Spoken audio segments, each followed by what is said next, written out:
เฮาแก้แล้วมีตะลุมันเป็นลักษณะนี่นะเอาออกบ่ยากบัดนี้เนาะขอแต่เฮาแก้หมวกมันออกนี่ มีหมวก เฮา บ่ เฮาเคาะลงเดี๋ยวนี้นี่ ลายเติบน้องแม่ทับเนาะ ดูได้ละเอาเองเด้อนี่ทุกคนนี่ อันนี้บ่เขาว่าเลือดสลายคือแม่ต่อ แม่นนี่ทุกคนเลย ใช้กรอบมาหา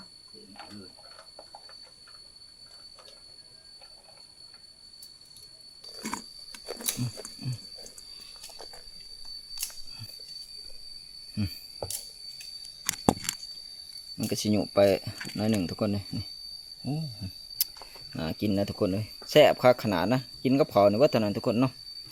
ห้อยมันถอกใหญ่มันจุยนะนี่มึงเศร้านี่เนาะยังมีใหม่โอ้มันออกไปแล้วนี่ลาดดูเร็วนี่มาพี่ทุกคนนี่เป็นทางเที่ยวด้วยนะกูสิฮึกเติบนะนี่มันเขามันให้ในนี้ทุกคนนี่หัวมันนี่มุ่งหน้าไปนี่เลยนี่เขาจะเขาไปนับนะกับบารุเนาะ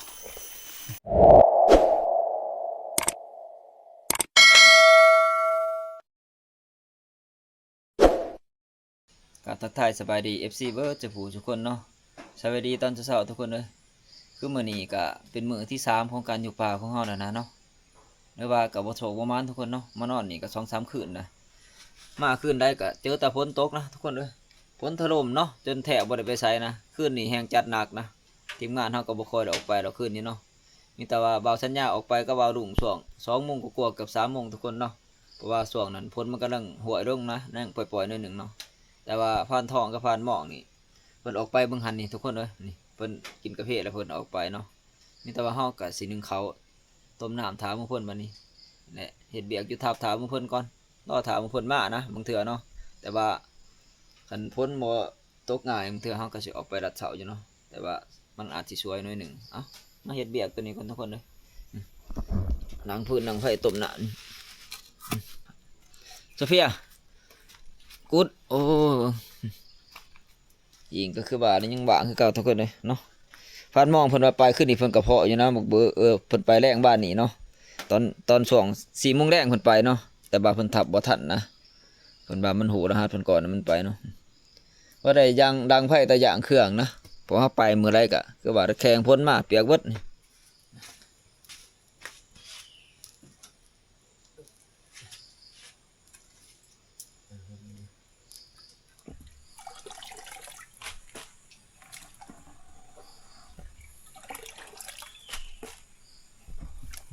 เข้ามาก็บ่ได้ปานใดทุกคนเลยเนาะบ่ดุเพิ่นมาแต่คืนนี้นะเฮาก็บ่ได้เบิ่งเนาะเพิ่นว่าเพิ่นมาอ่ะนี่แต่ว่าสิมาหนึ่งอีกขวดหนึ่งนะเนาะญาติมันพอกันกินทีมงานเนาะน้องหมาเฮาก็มี3 ตัวเนาะโอ้จะได้โซเฟียโอ้โซเฟีย นอนคักโอ้ย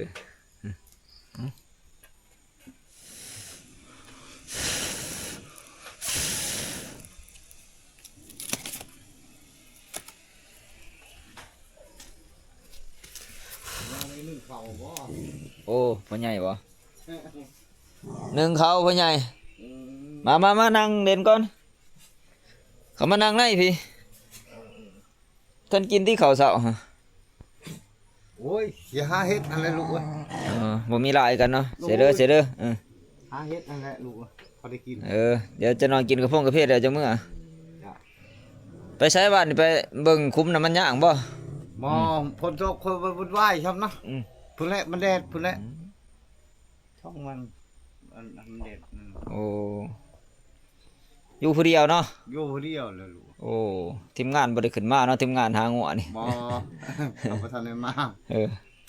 ก่อนนั้นก็ไปดัดเช้านี่ออกไปเบิ่งช่วง2 โมงกับ3 โมงนี่ว่าก็นึ่งข้าวนี่แหละนึ่งข้าวสิต้มน้ำถามเพิ่นกำลังขึ้นหน้าหนึ่งโอ้ จังว่าคันมันแดดสิไปเบิ่ง เบิ่งหยัง อันนั้นหันเด้บ่นว่าก็ชอบนิดหน่อย โอ้ ขึ้นมา สอบเครื่องเขาเหียนบ่ ทางตัวนี้สมมุติเข้ามา นี่ทางตัวนี้ เออ ทางขึ้นไปลานผู้มั่นแต่ว่านี่นะทางขึ้นไปทำแตะนี่ก่อนมันบ่แม่นว่าขึ้นไปถึงได้นี่ข้างทางโดด3 แยกนี่แหละมันเป็นทางสื่อขึ้นไปเลยฮะ โอ้ทางมาแต่บกเข้าหันบ่ แต่ว่าบ่ได้ไปทางแยกนั่นเด้แต่ว่ามันไปซื้อเลยมันขางแยกหั่นได้ไป ไก่บ่แยกอันมาจะบอกเขาให้ บ่นะไกลๆนี่ มันเฮียอันได้ แยกแล้วก็ย่างไปน้อยเดียวก็ฮอดแล้ว โอ้แยกตัวนี้บ่จักแยกโตลงอันนั้น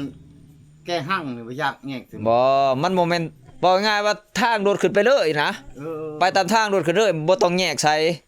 แต่ว่ามันสิเลย3แยกไปหันหมองมันเหียหั่นนะในความหมายแนวนั้นเครื่องเขาจะยังใหม่ๆยังได้หมู่อ่ะ ว่านนี่พอไปทำกำลังคือว่าแยกตัวนั้นไปบึงบ่เห็นแยก โอ้มันบ่แม่นแยก ทำละเอียดอันนั้น มันทางขึ้นผู้มันเลยมันบ่ได้แยกแต่ว่ามันเลย3แยกไปนิดนึงหมองมันเหียมีแต่ว่ายิ่งตรงโดดนะเฮาย่างตรงเลย เอาเขาเมื่อมาพี่หน่อยมันเหียนมัน เขาลงมาพี่ เรามาเจ้าบ่ท้ามาพอให้บ่กินกะมาเจ้าคือเราบ่ ยังบ่ได้แบ่งกัน2 2เด้อพ่อใหญ่ โอ้ลูก ยังประมาณ5 6 2พอดีหมู่ข่อยกับพวกเราก็สิเบิดกินเอาไปครัวบ่ บ่ทันไปครัวอันนั้นบ่ทันกลับบ่ยังเฮิงแบบว่า บ่แน่แหล้วบ่มื้อเช้าคันบ่ได้มื้อก็ดีเพราะว่าแบตก็สิเบิดแล้วนะมันมีแบตแล้ว บ่มีเนื้อฉาก แนวสากถือมาอยู่แต่ว่ามันก็ใกล้สิเบิด โอ้ ทางเบิ่งว่ามื้ออื่นเช้าพุ่นแหละคันว่าบ่ได้มื้อมื้อนี้นะฟังเบิ่งหมู่มาก่อน ก็มันประมาณยังสิเมื่อบ่มันประมาณยัง ก็เมื่อก็จะขึ้นมาใหม่เด้เฮามานี่ก็ 3-4 คืนนะมันจะได้ไม่มีแต่ฝนตกมันบ่ค่อยได้หานี่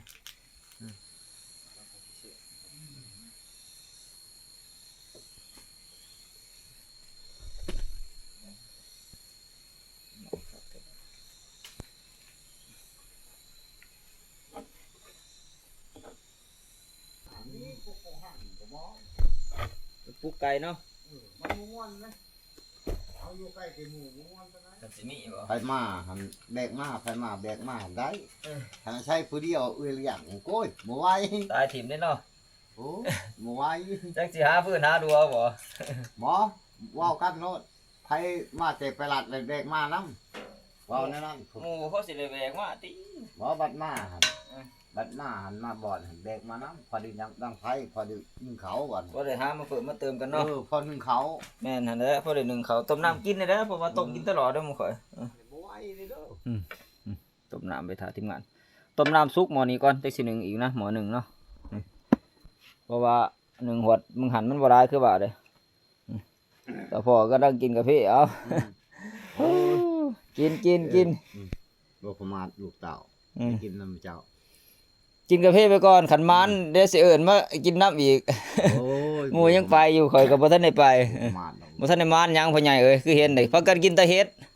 3 มื้อแล้วได้นี่พากันกินเห็ดนี่ แล้วก็บ่ได้หยังเนาะคือว่าไปมันก็มีแต่ฝนตกนี่โอ้โหบ่จักละ ไปบ่ได้เนาะ แม่น บ่ได้ ใครแต่ว่ามันมีเห็ดละโงกให้กินบ่พอมาเห็ดเลี้ยงมานี่ 2-3 มื้อแล้ว บ้านมองว่าน่าจะสิเป็นเห็ดกับเต่าล่ะ คันลูกใหม่นี่ออกไข่ได้เนาะลูกใหม่ ไก่ แม่นคันมีหน่อไม้ก็สิพอได้กินอยู่หน่อไม้ก็บ่ทันเกิด พูดแล้ว ใช้ละต่อหาว่าไปเอาต่อโอ้นี่บ่ต่อ ก็ มาล่ะไปฮอดไสแล้วคืนนี่เว้ย โอ้ยพูดฮอดละห้างผม โอ้บ่พอหยังบ่ บ่พอยังพลอยเห็นตัวเดียวก็บ่ได้ทับ ยาม เบาลุงน่าเห็นข่อยยางไปห้ามันก็ไปแหละ ว่ารุงยางก่อนหรือเจ้ายางก่อน ข่อยยางก่อน เออ แต่เพิ่นอยู่น้ำลังเพิ่นเห็น เออ ตอนข่อยเยื่องใส่สงสัยมันรับตา เออ ตึกสองมันรับตาคนแปลงไพ่นี้ แม่นได้พ่อแต่เห็นบ่เจ้า พอแต่เห็น พ่อเห็นเด้บ่แม่นบ่ได้เห็นเนาะ พอเห็นซื่อ เอออ้าวบ่เป็นหยัง ๆได้พ่อแต่บ่ได้เห็น แต่ว่าเสียงกระวังลังอยู่บาดหนึงเบิ่ง อ๋อ ทีมงานเฮาแหละจะว่าทับกระเหาะหรือว่าอิหยังบ่เพิ่นเว้ากันว่าเห็นกระเหาะก็สิเอาเด้อบางเทื่อมันบ่มีแนวกินเด้อย่ายิ่งกระเหาะแหละแต่ว่าบ่ทันเห็นมา ขั้นว่าบอกเวอร์หันตั้ม อือ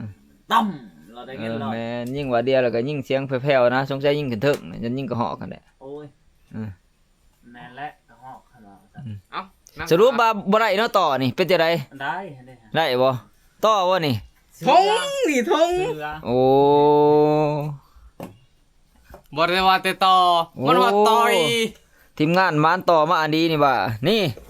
ต่อทุกคนได้นี่เบิ่งเฮาสิแก้เบิ่งเนาะนี่เพราะว่าบายเบิ่งก็ฮู้นะว่าเป็นต่อนี่ จริงมันก็สูงนั่นแหละ อยู่ แต่ สูง ว่ามันกกมันหนึ่งใช่อันนั้นคนที่เล่นอาคาเลยขึ้น ไปเล่นทุกคนเลย มันก็ตั้มเนาะ มันก็บ่เต็มปานใดเนาะ สี่ฐาน 4ฐาน ห้าฐานหน่อย ฐานถึงบ่ ห้าฐานลมหน่อยๆ โอ้ดึงออกแล้วบ่เดี๋ยวมันดูดออกแล้ว เอาไปจีร่องมันก็มั่นอยู่เลย นั่นอยู่บ่โอ้ จะได้ไหมครับตื่นอยู่บ่ ได้เว้ยบ่ตื่นบ่ได้เว้ย กับแบบสั้นและทางต่อเนาะพอเนาะแทนมันเข้าคูต้าบ่ไรได้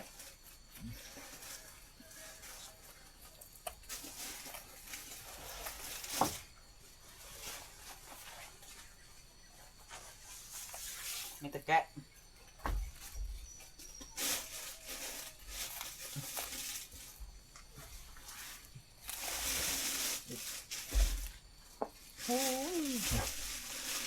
แม่มันก็ยังหลายดีทุกคนเลยโอ้เต็มอยู่นี่นี่เอามาทุกคนมันก็คือว่าเต็มอยู่นะเบื้องนี้เนาะแต่ว่าทางกลางนี่มันโกนวาวอยู่เด้3ฐานนะฐานที่4นี่คือฐานนี้หน่อยเนาะแม่ก็ยังได้ทุกคนเลยนี่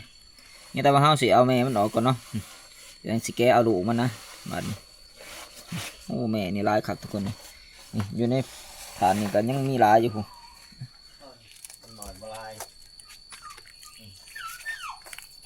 จะหา เปิดแม่นออก จะหน่อยเด็ดจะหน่อยสิไปหาตัวมาดว่านมีไฟกับบ่เห็นไหนนะโอ้มาคนก็เป็นได้ นี่เต็มอยู่นะทุกคนเลยนี่ซุ่มนี้เนาะกับโบราณดอกก็สิพอได้กินอยู่ดอกนี่วิธีแก้กะบ่ยากทุกคนเลยนี่เฮาดึงหมองมันออกนี่เนาะนี่ดึงออกหลายๆโดดแล้วก็จังเคาะลงบาดเดียวว่าซั่นเนี่ย แม่น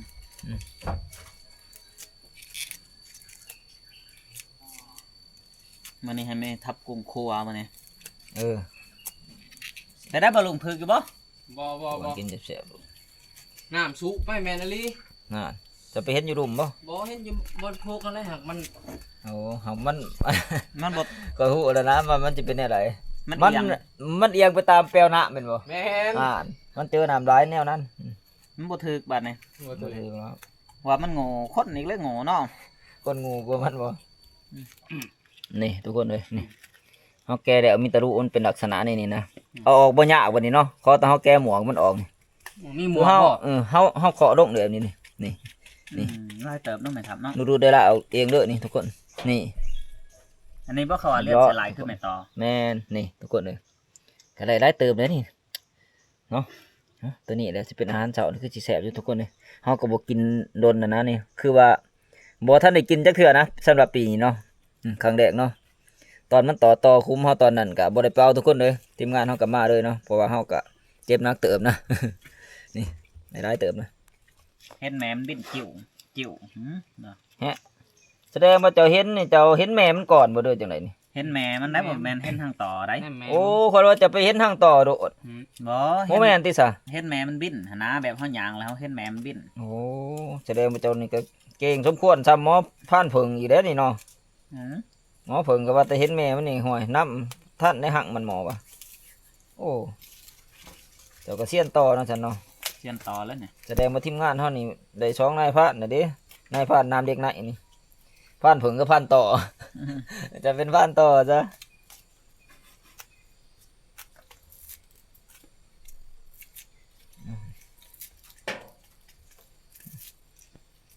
แต่ลูกมันก็ตัวมันเก๋เนาะ ย่ำนี่เริ่มสิเป็นพันต่อย่ำแรงนี่พันไก่เด้อข่อยได้ โอ้ไก่ต่ออีก ไก่ต่อ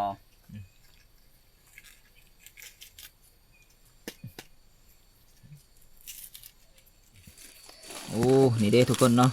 เกือบเต็มถ้วยนะได้หลายเติบพวกเฮาแกะเรียบร้อยเบิดบาดมีแต่ว่าสิเอาไปหนึ่งทุกคนเนาะหนึ่งนี่แหละหนึ่งสู้กันกินเพราะว่าเฮาก็ยังบ่ทันมีแนวอยู่ในกินคือบ่านี่นะสิซกตัวนี้ไปก่อนนี่ซกลูกน้ำเด็กไหนนี่นี่เด้น้ำเฮาก็กำลังเริ่มโพดทุกคนเนาะนี่อีกประมาณ5นาทีก็10นาทีก็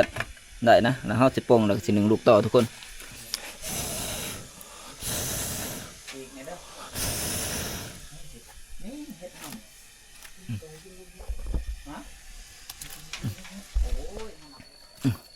เบิ้งโพดดอกบ่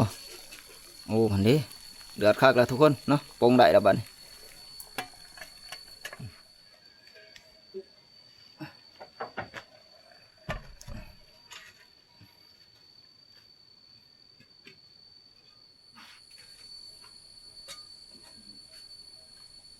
ตัวเสืออยู่ใช้กรอบมั้งฮะ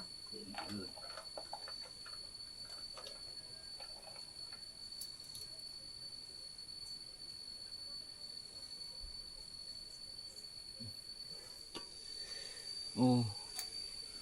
สุกคักเลยทุกคนเลยนี่เพราะว่าหนึ่งมันบ่เฮิงหนึ่งเนาะกวกต่อนี่หนึ่งข้าวเดียวมันก็สุกนั่นเอาสิหนึ่งเขาขวดที่สองกับบัดนี้สิปรุงตัวนี้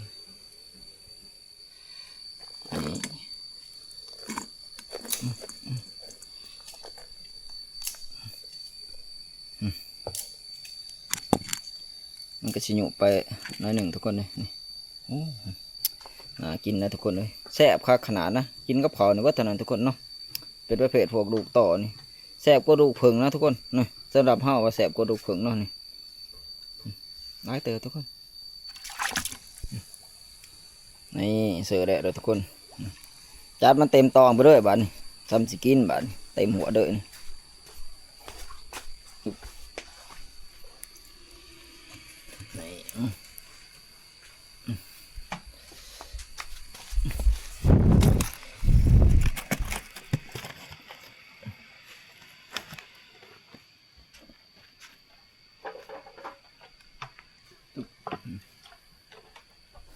มาทุกคนกินข้าวน้ำกันนี่แหละหนึ่งลูกต่อเขานี่แกงเฮ็ดเนาะแกงเฮ็ดบะรุงคนแกงนะแล้วก็มีโตขึ้นนี้น้ำเอาปนกันเนาะกินทีมงานเนาะกินในเบิ่งคืออย่างนอนแฮะห่อยังในไปรัดเบิ่งเสา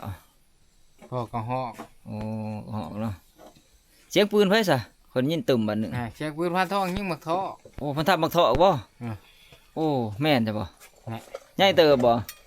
ทับบักเถาะบ่เฮ้ยใหญ่เติบบ่เฮ้ย ไม่ลอยไปโลกมันนะเขาเห็น กลัวคงพานหม้อบ่ละซ้ำกันคิดว่า ห้อยมาหันกลัว แต่ว่าจังมันสิตัวใหญ่ตัวหน่อย อ๋อแต่กินแล้วก็จังว่ากัน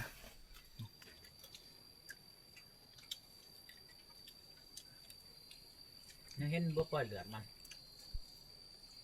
จะนำไก่ไปได้ ปลาจบพอน้ำมาหัวบนห้องต่อไก่อย่างนี้ขอปลาต่อไก่ปลูกนั่นเป็นน้องโต รู้แล้วเจ้าทับอยู่ใช่แหละ ไม่กินหมูบก หมูไม่ใช่ ไม่ลงเลยนะ โอ้โห เจ้าก็ดิ มันกินหมูบกพอเข้าไปบริยิ่งมันหกทำโพะทำต่อเดี๋ยวห้ามบ่เห็น กูบอก มันกระแดดออกมามันก็มาขามาฮัทมันถ้าต่อไก่ ก็บักบ้านน้องทับกระลอกของเสาว่าเห็นซื่อ เบิ่งข้างๆทำกล้วยข้างเข้าไป ว้างจ่องมาแล้ว เนี่ยทำไมมา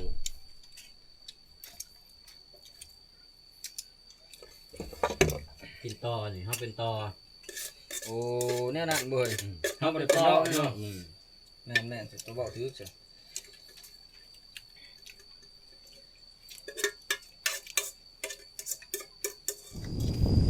กินข้าวกินน้ำแล้วหมู่เฮาก็สิพากันออกไป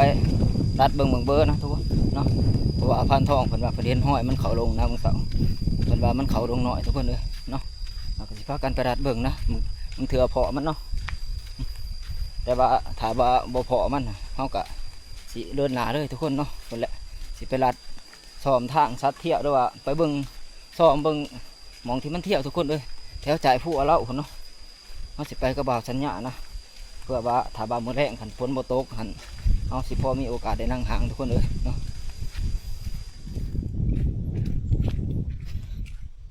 โอ้จุดที่เฮาสิไปนั่นแหละ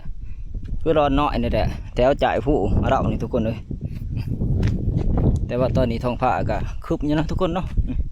แดดออกอยู่แต่ว่าออกมันออกน้อยเดียวนะมันลายแต่ครึ้มเนาะจะว่าฝนสิตกอีกว่าจากมัน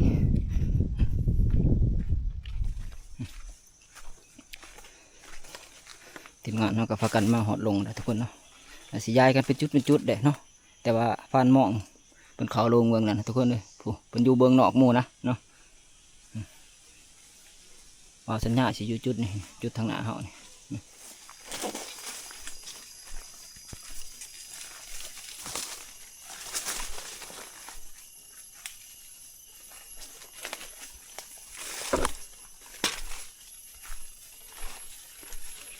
ยังล่ะเก็บยังล่ะใช่โอ้เฮ็ดปวกก็ออกแล้วเนาะป้าตัวเบิ้งปีนมาเบิ้งหัวมันโอ้งะมาดีไปเฮ็ดปวกก็ออกแล้วทุกคนเลยเนาะเบิ้งบ้านนี่กับมือก้อนนะเฮ็ดละโงงเนาะเฮ็ดปวกเริ่มออกแล้วบัดนี้ฝนก็เริ่มสิจางแน่แล้วบ่นี่ทุกคนเอ้ยน้อยมันถอกใหญ่มันจุยนั่นเบิ้งเสานี่เนาะยังมีใหม่ หมูมันออกไปแล้วนี่ลาดดูเร็ว มาพี่ทุกคนนี่เป็นทางเที่ยวด้วยนะคือสีฮึกเติบนะนี่มองบนทางนี่มองมันมาขามทาง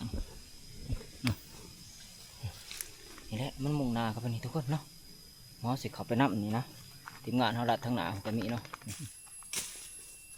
นี่มันเขามันให้ในนี้ทุกคนนี่หัวมันมุ่งหน้าไปนี่เลยนี่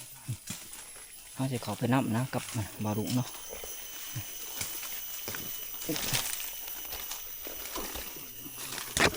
ไปพุ่นบ่เฮ้ยบ่รุงห้อยมันไปทางนั้นบ่เนี่ย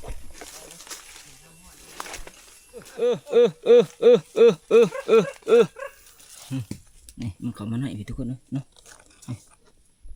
มันถอกใหญ่นะตัวนี้นี่แม่นบดทางมัน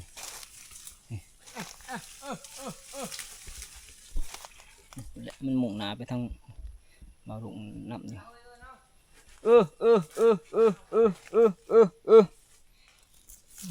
หอยมันยันไปใหม่ๆนะทุกคนจะว่ามันตื่นลงมาเขาบอกจังเนาะ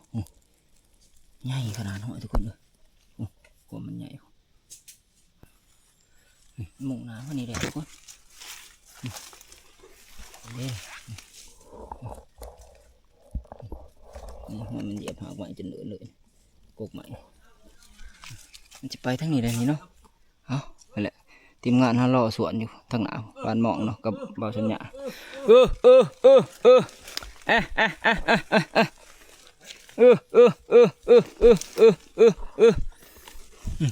แถวนี้ร้อนนี่ก็หกขนาดนะทุกคนเนาะลง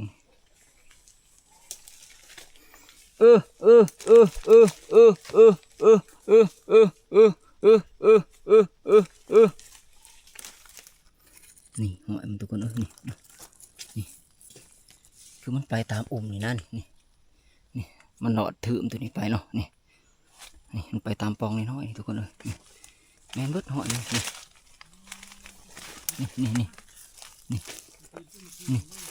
หอยมันเหยียบไปทุกคนเลยโอ้เป็นแถวเลย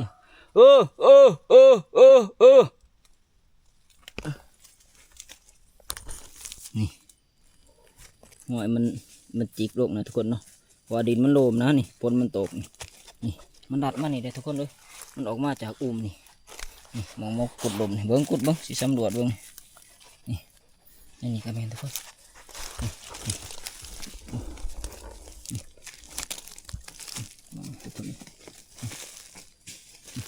มันมุ่งหน้าไปคนเด้อนะไปเด้อไปเด้อไปเด้อไปเด้อไปเด้อนี่มันขามห้องนี่เด้อ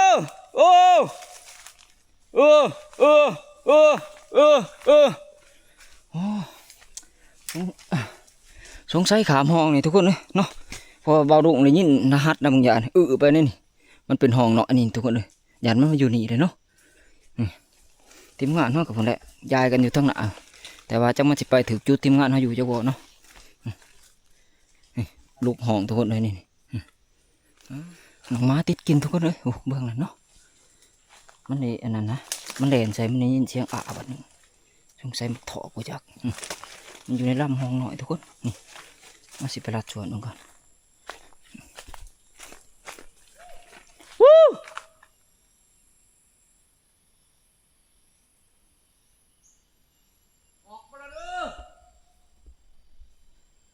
แล้วไปแล้วไปแล้วออกซ้ายมือเด้อซ้ายมือเด้อซ้ายมือออกไปแล้วโอ้ยมันออกไปทางซ้ายมือนี้ทุกคนนี่น้องมาได้กินแห้งน้องยานี่เบื่อนี่ที่จริงหันมันเบื้องนั้นตอนเบาลุงได้ยินหาดมันเนาะนี่จะเป็นมาเบื้องนี้น้องมาเรียนใส่นี่นะนี่มันออกไปฝุ่นเลยทุกคนเลยโอ้มักถอกทุกคนเนาะมันไปเขียมนะทุกคนมักถอกนี่มันบ่คือหมูสุ่มนะน้องมาเฮากับบ่ทันมันหรอกนี่เห็นมาเรียนไปก็ดิเพราะว่าถือรหัสมันเนาะได้กินมันมันไปก่อน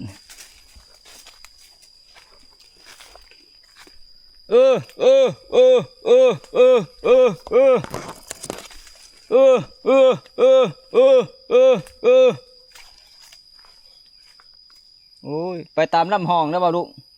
ไปยันไปตามลำห้องนี่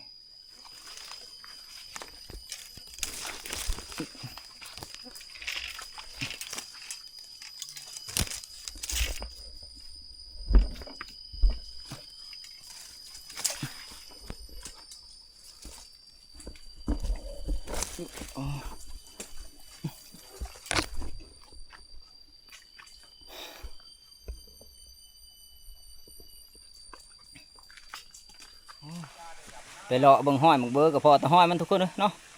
เขาก็เขาไล่อยู่นะกับทีมงานเนาะแต่ว่าบ่ทันนะเห็นแต่ห้อยมันไปเลยมันขามห้องน้อยทุกคนเนาะขามนะพุ่นแหละมันออกทางขวามือเลยนะ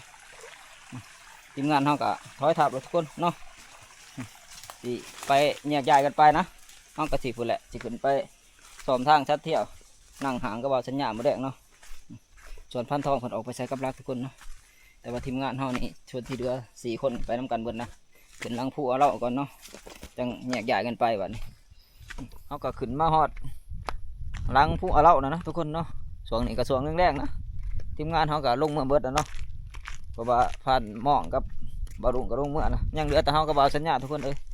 มาสิไปนั่งห่างแต่มาแดงนี่แต่บาหมกุดมันมานับนี่สิเมื่อส่งมันก่อนหอดทางลุกนี่ขันมันสิลบเมื่อนะเพราะว่าเขาก็ขันนั่งห่างมันเอามันออกมาไปนับมันนั่งห่างอะไรทุกคนเนาะคือสัตว์กับเนื้อมันบ่เข้าทุกคนเนาะมันได้กินได้ว่าหูนะฮัดออกมาเขามันบ่เข้านะแต่ว่ากระรอกบางพ้นคือกันทุกคนเลยเนาะฝนบางเถื่อมันตกนะคือเมื่อถิทุกคนเลยแต่ฝนตกเขาก็สิบ่ได้ไปเนาะนี่มันกุดนี่แดดมาน้ำทุกคนเลยนี่มันติดเจ้าของขนาดนะเนาะคือมันติดเห่าเลยได้ทุกคนที่มันมาปลาน้ำดอบนี่คือมันมาน้ำเห่าเนาะไปกุดไปสิเมื่อส่งมึงไปเมื่อบ่ล่ะใกล้เติมนะทุกคนจากนี่ไปหาทางลงเนาะทางลงนังผู้นี่แหละอย่าแต่ฝนตกทุกคนเอ้ยนี่มืดมาอีกแล้วเนาะมาสินี่แหละมาลักทางหมักลังน้ำนะหมักเบอร์กระเที่ยวคือกันเนาะจุดที่พันใหญ่เคยพาเขามาหนังตอนนั้นเนาะแต่ว่าขันฝนตกนี่ก็สิเดือดจ้าวกันคือว่าทุกคนเลยเนาะส่วนพันมองเพิ่นลงไปเพิ่นกับว่าสิออกใต้ตาอยู่มาแดงเพิ่นมาขันฝนบ่ตกเนาะคือเพิ่นลงไปก็โดนเติบเลยแหละเพิ่นลงไปกับบ่าวดุแล้วก็พานทองเราไปใส่กับลักอยู่พุ่นเนาะเบื้องทั้งจ่ายผู้มันอีกทีหนึ่งนะ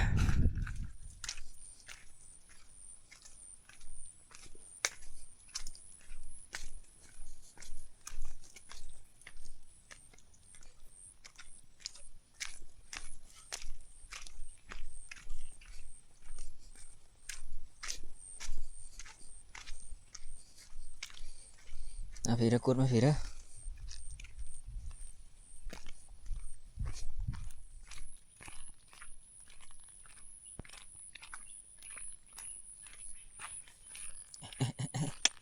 ไปลงกุด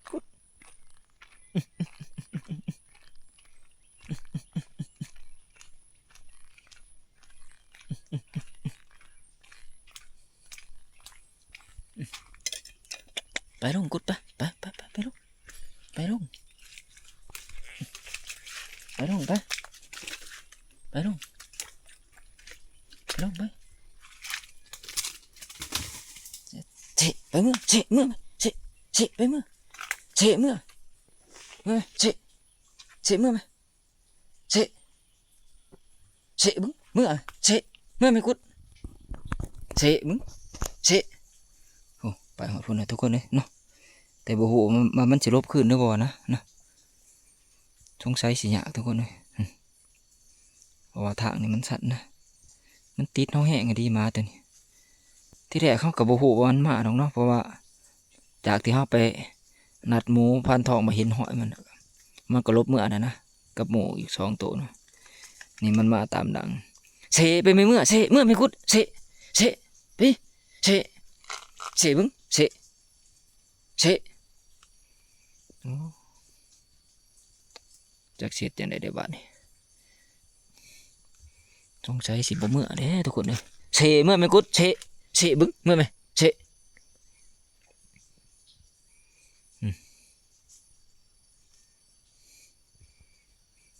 แล้วสิดีมันแล้วก็สีแดงปบมันทุกคนเนาะมาเถื่อมันบ่เห็นเนาะมาเถื่อมันลงมาเด้อนะทุกคนไปปบมันก่อนทุกคนมาเถื่อมันลุกขึ้นเนาะ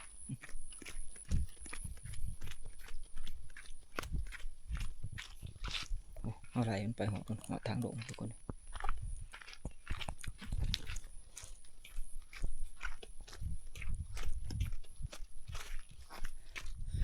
มาลงซ้ำทุกคนเลยแดดมาคืนเนาะ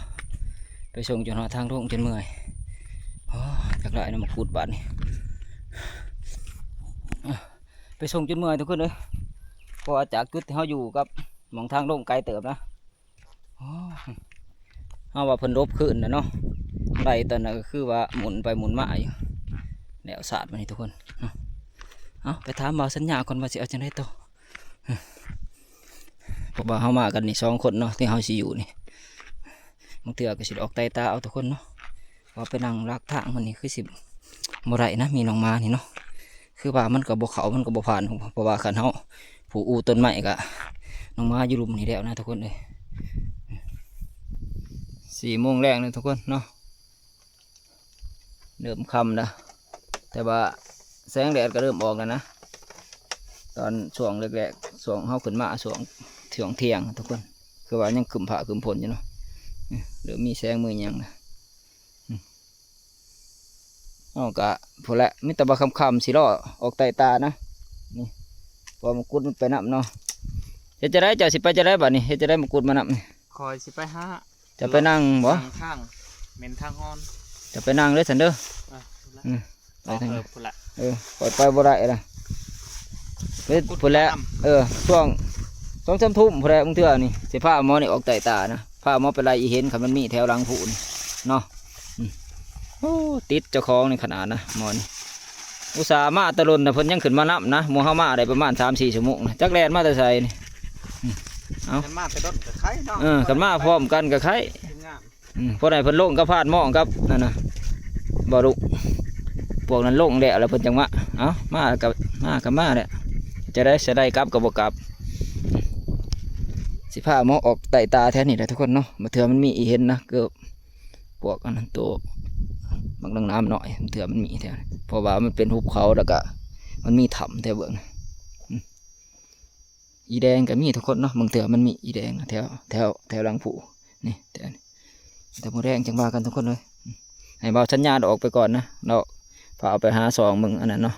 ทางชัดเที่ยวเนี่ยเพื่อเราสินั่งห่างนะเถื่อเรากับปลูกต้นไม้เนาะ